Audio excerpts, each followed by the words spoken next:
No trip to Edinburgh is complete without at least one ghost tour, with the vaults below the South Bridge being one of the most popular excursions for tourists with a taste of the darker side of history. But as you move from room to room, listening to stories of the past and, of course, tales of the previous ghostly encounters from tour groups that came before you, those accounts might start to feel increasingly real. And then suddenly, you're not just a visitor who's on a tour down in the Edinburgh Vaults, but you could very well become the frightened witness of a paranormal encounter, seeing something so terrifying, so unexplainable, that the tour guide will include your story in their repertoire to chill the spines of future groups.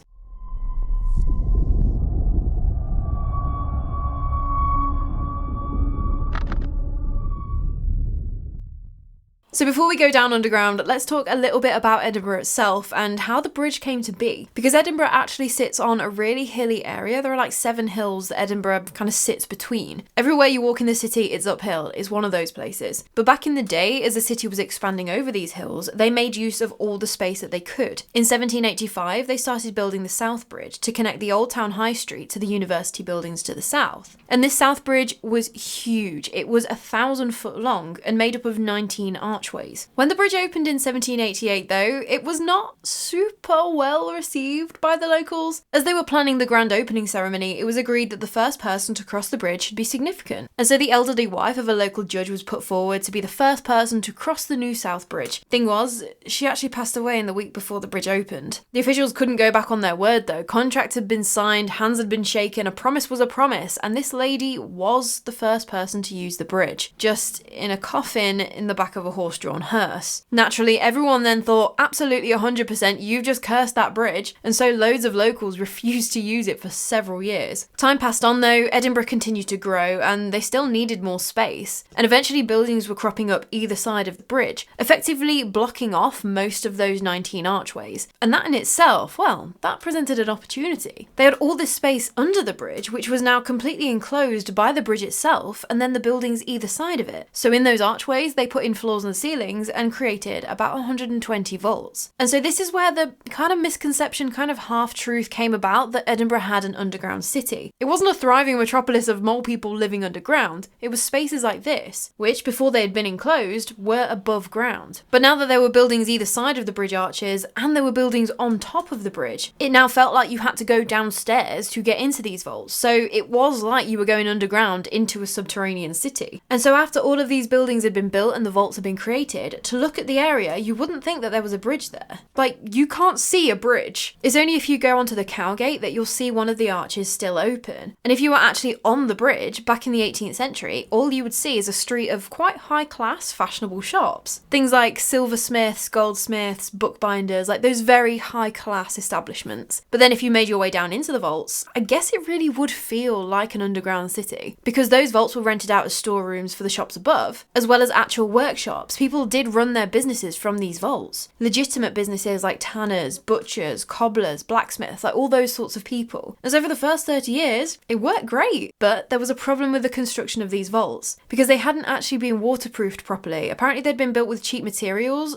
so they leaked. Which, with the amount it rains in Edinburgh, is not ideal. But I'm not just talking about, seeping in a little bit of rainwater. Oh no. Because I talked about it a little when we covered Mary King's Close, which is another now underground area of the city. This was not the cleanest of places. Obviously you're using horses as your main mode of transport at the time, so you've got horse poop on the streets, but more importantly, there is no sewage system. Literal human waste would be thrown out of the windows after you'd shouted "Gardy Loo" to hopefully give anyone walking below you time to get the heck out of the way before you throw a bucket of nastiness all over their head. And so you've got all of that over the streets, and then the rainwater, which is washing it down the little cracks and into the South Bridge vaults. Within a couple of decades, the vaults had all been abandoned by these legitimate businesses. They were useless as storerooms, as anything you stored in there was going to get covered in said nastiness. And come on, who wants to buy their meat from the butcher who operates out of what is effectively now a rat-infested, disease-ridden slum? They were poorly ventilated, with obviously no natural light, and quite often flooded, with water that contained things that was probably best not to think about. But one man's hovel is another man's castle, and at the end of the day, this was still a roof over your head. It was still better than trying to survive out on the streets in the depths of winter. So as the businesses moved out, the poorest of the poor moved moved in. And it wasn't like they really had a choice. Edinburgh was still growing, people were still moving to the city looking for work, and these people just couldn't afford to rent a tenement house above ground. And to even build the bridge, they'd had to demolish 3 closes, Niddry, Marlin and Peebles Wines, which were already known as very poor areas, like the poor had already lost the housing there. And so from this time period on, we don't really have that many official records, and that's because most of these people were squatting illegally, having something like up to 25-30 people living in one of these vaults alone. These dirty, rat-infested vaults where raw sewage was seeping through the ceiling. So it's no surprise that I saw one quote where it said that the life expectancy was something like 13 months. And that was because it wasn't just the disease that could get you. Because naturally, a dark, pretty much underground warren of nooks and crannies, in a place where only the most destitute would be forced to go, which also happened to be a place where city guards turned a blind eye, was the perfect sanctuary for criminals. And it's thought that from about the 1820s-ish onwards, obviously there are no records, gangs of criminals, thieves, murderers, illegal taverns, gambling dens, brothels, they all gradually moved into the Southbridge vaults to operate in the darkness. There was also talk of body snatchers using the vaults to hide their freshly dug up corpses until they could get them to the medical schools. Because in case you didn't know, there was a real problem for Edinburgh in the 1800s, specifically again around the 1820s. Because Edinburgh was at the forefront of medicine around the time, its medical schools were highly regarded. So if you wanted to train to be a doctor, Edinburgh was where you would go to learn from the best of the best. But to train all of these doctors, the medical schools needed a constant supply of cadavers for students to practice on, to learn anatomy and whatnot. And at the time, the only cadavers that were above board, were fair game for the medical schools, were those of criminals. But the demand was higher than that supply. And so a gap in the market opened up that body snatchers, grave robbers, or resurrectionists, whichever name you prefer, were only too happy to fill. And of course, the doctors were rather inclined not to ask too many questions, as they got what they wanted out of the deal. A fresh corpse could fetch you £8 in the summer when the body would decay quickly, so it wouldn't be as useful for as long, or up to £10 in the winter when it was cold enough so that they could store bodies for longer and perform more dissections. And at the time, a labourer would have been doing well if he'd made £1 a week, so it was a pretty lucrative industry to get into if you could stomach it. And so during the 1820s, these grave robbers clearly have no scruples if they're digging up grandma for a few quid, right? And you'd think, oh, some of these loved ones, they would have been buried with jewellery, fine clothes, so that's a nice little income stream too, isn't it? These body snatchers though, they lacked morals, not brains. Because theft was obviously very illegal, and if they were caught with their pockets full of gold jewellery or whatever else looked valuable, they'd probably hang for it. So they actually left all the corpse's personal items in the grave. Because carrying around a dead body, that's still illegal, but it was a bit of a murky grey area in the law, and so they actually likely wouldn't hang for that. So that's just an interesting little mental image for you. The grave robbers would be carrying around naked corpses, so they couldn't be done for the capital crime of theft. And so it was around this time in Edinburgh's history that 2 infamous serial killers, Burke and Hare, were prowling around looking for their next soon-to-be corpse that they could sell. And if you don't know who these guys are, William Burke and William Hare were responsible for 16 murders, spanning from November 1827 to October 1828. And they'd sell these bodies to a Dr. Robert Knox, who was a lecturer in anatomy. So he didn't really mind where the bodies came from. So there's no solid evidence that Burke and Hare did operate down in the vaults, if they hid bodies or chose victims or anything like that down there. But because they were operating around the time when the vaults had this really shady reputation, it's not beyond the realms of imagination to think that they may have ventured down there once or twice. And again, because these vaults were kind of officially abandoned and technically no one should have been living and working down there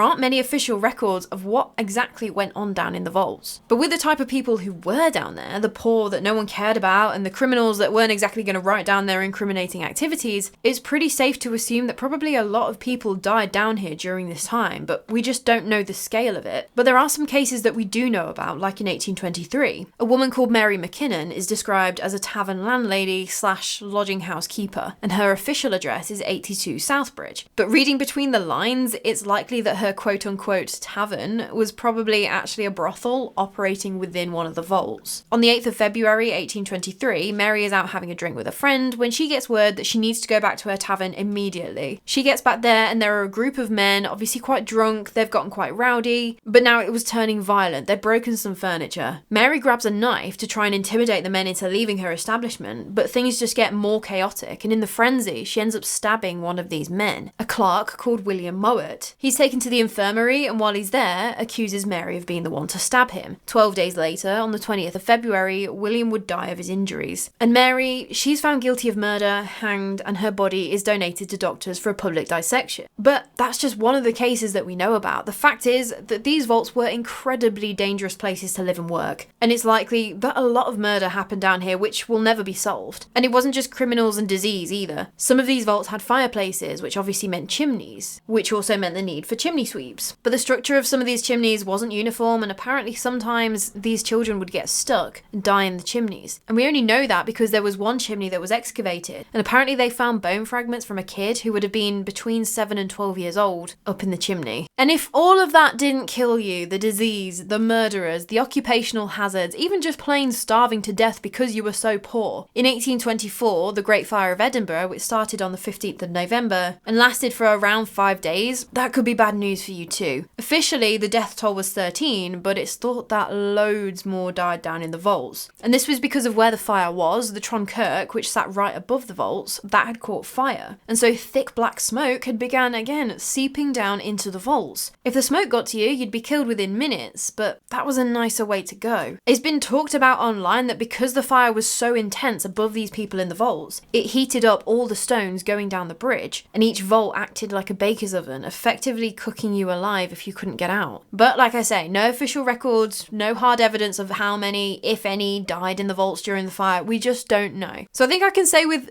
some degree of certainty that the Southbridge Vaults was not a place you wanted to find yourself in the 1800s. That is, until the 1860s, 1870s kind of time, because the vaults were then actually filled in with rubble to block it off from all the squatters and criminals. And there the vaults sat, blocked off, bricked up and forgotten about, until 1985, when the International Rugby Union player, Norrie Rowan, stumbled across a blocked passageway. He started digging and digging and digging, one bucket at a time, and uncovered the forgotten vaults after over 100 years. And it's from these excavations that we know about the people that lived and worked down there, as they found things like toys, medicine bottles, clay pipes, even horseshoes from the blacksmiths. Nowadays, some of the vaults have been turned into bars and clubs and things, and since 1996 there have been tour companies that now give both history and ghost tours of the vaults. And not surprisingly, both the guides and the visitors very commonly experience something that they cannot explain. And I'm talking almost immediately after the vaults opened up, people reported weird things happening. And the activity was happening everywhere, but there seems to be certain vaults that are like little hotspots. The first room I'm going to talk about is quite a nice room. We're starting off fairly positive. It's called the Cobbler's Room. And there's thought to be quite a friendly presence in this room. He's a shoemaker from the late 1700s, early 1800s time, so the time of legitimate businesses down in the vaults. And he's been known to actually manifest in the corner immediately to the right as you step in the doorway. He's described as being a short, stout man in his early 50s-ish, wearing a leather apron over a white shirt. And he'll be happily working away on a shoe while he's sitting on a bench. And people claim that the atmosphere is very welcoming, almost cheerful. And this shoemaker is seen as being so friendly, like very smiley. Just overall, this room is a nice place to be. He's also apparently been known to tug at people's laces, which makes sense as a shoemaker. And it's also worth pointing out that if you find that the vaults are getting a bit too much for you, the atmosphere everywhere else is just a bit too dark, you can go into the Cobbler's Room for a bit of a break, as it's said that this entity will kind of help protect you from the more malevolent spirits down there. And there are a lot down there. There might even be one in the Cobbler's Room itself, because yeah, this is a nice, friendly, inviting room, but in the corner to the left of the doorway, there is something a little less nice that might make its presence known. The entity manifests as a woman wearing what looks to be a black mourning dress with a black veil over her face, and she is completely distraught, inconsolable, and she's known to mostly affect women, particularly pregnant women, by giving them abdominal pains, which I can imagine is very disconcerting as a pregnant woman down in the vaults having cramps. There was one tour guide who, she was pregnant at the time, and all things considered, it was a very easy pregnancy, had no sickness really, other than 3 separate occasions. And each of these 3 separate occasions happened when she went into this room. She'd guide the group into this room, tell them the stories, all the while feeling more and more nauseous. And then she would be violently sick afterwards. But those were the only 3 times. Being in that room was the only common denominator during her pregnancy. There have been mediums who have made contact with this entity, and they think that this woman is grieving the loss of her only child. And all they can make out is that this child died in a horrific way, and that's why this woman is so distraught. Can you believe it? That's still the nicest room to find yourself in, down in Edinburgh Vaults. Although the Wine Vault is known to have a fairly pleasant entity in it too though. It's thought to be the spirit of a young boy, maybe around 6 to 8 years old, somewhere in that region. He's got curly blonde hair, and he's wearing a blue suit jacket with those baggy Knickerbocker style trousers and a white shirt. I think mediums must have got in contact with him too, as it said that his name is Jack, and it's thought that he worked in the opium dens that would have been operating down there. Apparently he's most often seen peering out at tour groups from the lower shelves, and he likes likes to make his presence known to other children, which makes sense. Women also say that they can feel a cold hand trying to hold theirs, and it seems like he's looking for some sort of maternal protection, as he apparently is absolutely terrified of the one very malevolent entity who I have a lot to say about later on. Little Jack is also another entity that is potentially looking out for you though, as guests have reported feeling a sharp tugging on their clothes. And mediums say that this happens when Jack is trying to warn you not to go into a certain area because that's where the big bad entity is. And so a lot of these vaults, they're fairly small sized rooms, not a lot of headroom. Although there is one vault that is now double the height, and it's because at some point the ceiling in this particular vault collapsed and made two vaults, one basically double the height vault. And there's been a lot of weird things reported in this area. In 2005, there was a woman on a tour and she was absolutely adamant that she had just seen a flesh and blood person who looked exactly like Abraham Lincoln. I don't think it was the spirit of the 16th president of the United States, but it was probably a good representation of what this figure looked like, dressed in the fashions of the time of the 1800s. This woman said that she watched this figure for a few seconds before he turned and walked away towards the door. And there is another entity who's been spotted in this room, and it's that of a naked man. He seems to be floating in the upper section of the room, so where the floor would have been. But it seems like the overwhelming consensus in this double height room is that the atmosphere is just totally off in here. Like the entities described, they just sound like some sort of residual echo. But the energy in this room seems to be actively negative for some reason. It also appears to really affect dogs if they're down in this room. They'll start barking, whimpering and crying, or they'll just anchor on and refuse to go in the room. And so then moving on, there's one room that I really need to mention. It's apparently called the Haunted Vault. I know, right? The Haunted Vault. As though this is the only vault with the ghost stories. But apparently when the vaults were initially opened up back in the 80s and 90s, the rooms that weren't taken over by businesses were actually used as band practice rooms, which makes sense. Solid stone walls, kind of underground, no one's going to hear you while you're working out the kinks. But there was this one particular vault that every single band hated. Any band that rented it out would always inevitably ask to be moved. Not only that, but within a few months of being rented out, it started to become so damp that it couldn't be used anyway. Which, yeah, a damp room and electricity for all your very expensive gear is probably not a good mix. It was getting so bad that this water was starting to affect the vaults around it too. It was spreading quite quickly. So they decided to stop renting the vault out completely, remove the wires, and basically just re-abandon that section for now. So it was super weird when as soon as they did that, the dampness immediately dried up and has been totally fine since then. Some sort of entity doesn't appreciate the live music, maybe? But now in this room, the Haunted Vault, it still seems to be affecting electronics in some way. If you're in here with a torch, it will likely be this vault where it will get dimmer and dimmer until it goes out. And then on one tour, there was a woman standing fairly near the back. The tour guide was doing their thing, telling them the stories, when all of a sudden, this woman starts screaming and pushes past everyone in between her and the doorway to get out. When she eventually calms down, she claims that she could feel hands all over her, touching her. Which, yeah, understandable reaction then, really. But if that's as bad as it gets in there, that is really a holiday compared to this next room. Because the Edinburgh Vaults, they do have this reputation of being overall very dark, quite an oppressive place to be. And a lot of that is to do with the entity in this room. I've seen this room be called the White Room, or just by the name of the entity who's most often seen in here, Mr. Boots' room. And Mr. Boots, he's been seen pretty much everywhere in the vaults. It seems like other than the cobbler's room, nowhere is really safe from him. He's described as being a very large, very tall, imposing man. He's wearing a dirty blue overcoat and a tricorn hat. Some people who claim to have witnessed him say that he sometimes holds a knife, and that they know that because the knife reflects the light on the emergency lighting that they've got down there. So that's a super cool little detail. But the worst part is that they say he has a completely pale face. Like, it's not flesh coloured, it's more white. And he has a huge, great big leering grin on his face, which, coupled with the fact that anyone who witnesses him is just gripped with paralysing feelings of terror, makes the grin all that more scary. But that also, he has no eyes, just black, where the eyes are supposed to be. He's also nicknamed the Watcher for two reasons. Number one, he is partial to lurking in the shadows behind tour groups and just watching you. But also number two, he apparently hates the name Mr. Boots, so much so that some tour guides will refuse to call him by his name while they're down there. Like, that's how afraid of this entity they are. They really don't want to get on the wrong side of him. There was actually a photograph taken down in the vaults, and it's not super clear, but when you brighten up the photo a bit, you can definitely see what looks to be a figure wearing a big overcoat, standing directly behind one of the visitors on this tour. In true pantomime, it's behind you fashion. Terrifying. But this entity appears to be a very powerful one, with so many different weird encounters being tied to him. He apparently messes with technology, causing batteries to drain, cameras to malfunction, lights to go out and all of that. Other times, visitors and tour guides will report an intense, dreadful feeling of being watched, feeling breathing down their necks, or even someone whispering in their ear, "Get out." And it's also thought to be this entity, Mr. Boots, who also attacks people down there, more often women. He pulls their hair and apparently has also scratched people before. And sometimes people will just claim that they can smell bad breath, whiskey, or even just the really strong stench of death. All of these smells are thought to mean that he is close by, very close. I tell you who else is close by. It's Lucy. Are you coming? Oh, hi. And there are so many different reports of people who have had absolutely terrifying encounters with this entity. It would have me clinging to the walls of the cobbler's room, honestly. There was one time when a tour was going on down in the vaults, and it was a very small tour group, literally just one married couple, that was it. And they were going through the vaults, obviously hearing the stories, when the wife freaks out, starts screaming and accusing the tour guide of hiring actors to jump out and scare the visitors. Neither the tour guide or the husband has a single clue what this woman is going on about. To them, there is absolutely no one else in the room with them. The wife goes on to describe a tall, imposing man with a large overcoat and tricorn hat, even picking up on all the little details, like the wounds that the figure appears with, which aren't common knowledge. And so she's there describing this entity that has frightened her so bad. She's describing Mr. Boots, only they haven't got to that part of the tour yet. She has no idea who this person was. So that story is super weird. Even if this woman had done a little research before and knew about the overcoat and tricorn hat, the information on the wounds isn't online from what I can see. So that is pretty compelling. There was another story that really freaked me out when I read it, and again, it was someone on a tour down in the vaults. The visitor just so happened to start looking around as the tour guide was talking and noticed this pale face staring straight, dead on at her. She didn't recognise this as a person on the tour, and anyway, all of the rest of the visitors are listening to the tour guide. But this face, it was locked onto this visitor, and she described the face as being twisted with pure hatred. Like you could just feel the hatred oozing from this being. She couldn't look away, and the whole left side of her body completely froze.